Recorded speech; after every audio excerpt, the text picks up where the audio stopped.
Hello again, and welcome to the Kezia Hines Show. I am your host, Kezia Hines, and I'm so grateful to have you guys join me here again this week. And as many of you know, I just recently returned from Guyana after saying my final goodbyes to my cousin. And adjusting back to everyday life has been incredibly overwhelming. The mixture of emotions I've experienced during this grieving process has been quite the journey. One that many of you may or may not relate to, but in the last 3 years, I've lost two uncles and two cousins, three of whom I had a very particularly close bond with. And navigating this new reality has posed its challenges for me. Initially, my grief felt, very rejuvenating. I was inspired to embrace life and move forward. I almost did not have an episode this week because there are days when the weight of my sorrows just feels so unbearable. And then I find myself crying out for help. Despite these tough moments, I try to hold on to the belief that greater things lie ahead and that it is very important for me to keep pushing forward. So that is why I'm here today presenting myself to you.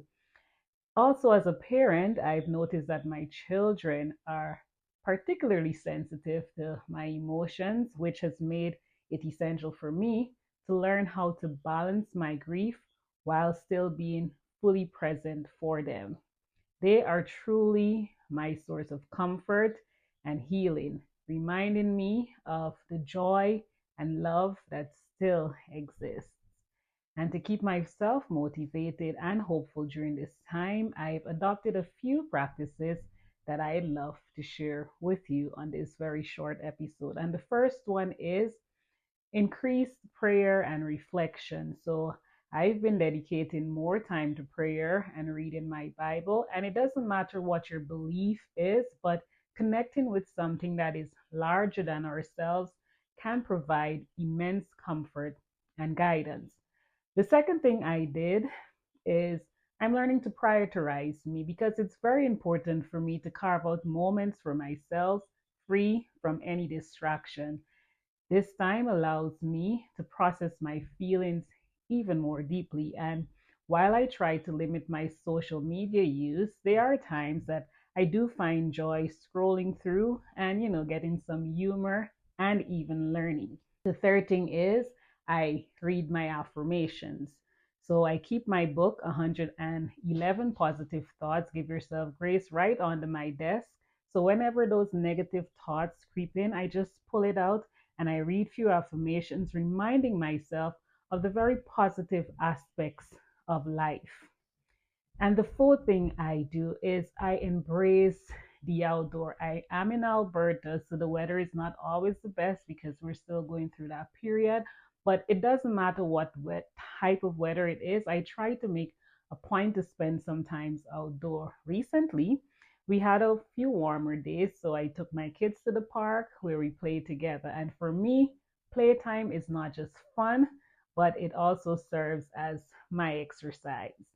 And the final thing I've been trying my utmost to do is to just practice self compassion because each day I'm learning to give myself grace, which includes acknowledging when I've made a mistake and offering apologies to myself and those around me who may be affected by my emotional struggles. Healing is indeed a process and it does not happen overnight. And as long as we are alive, we will continue to heal. So, embracing every moment, the highs and the lows, is very important for us along this life journey. And I hope that this week's episode resonates with you in some way and inspires you to find your own path to healing. Thank you for tuning in, and I look forward to seeing you again next week. But before I go, I do want to read an affirmation from my book. I'll just let it guide me wherever it feels to guide me. So, my book sorry, 111 positive thoughts. Give yourself grace. It is available on Amazon. So let us see where it takes us today. It says, I am patient and persistent in pursuing my goal. Just remember that we're all fighting our own battles. So please do your best to be kind to yourself and kind to others. Take care, and I'll see you again soon. Goodbye.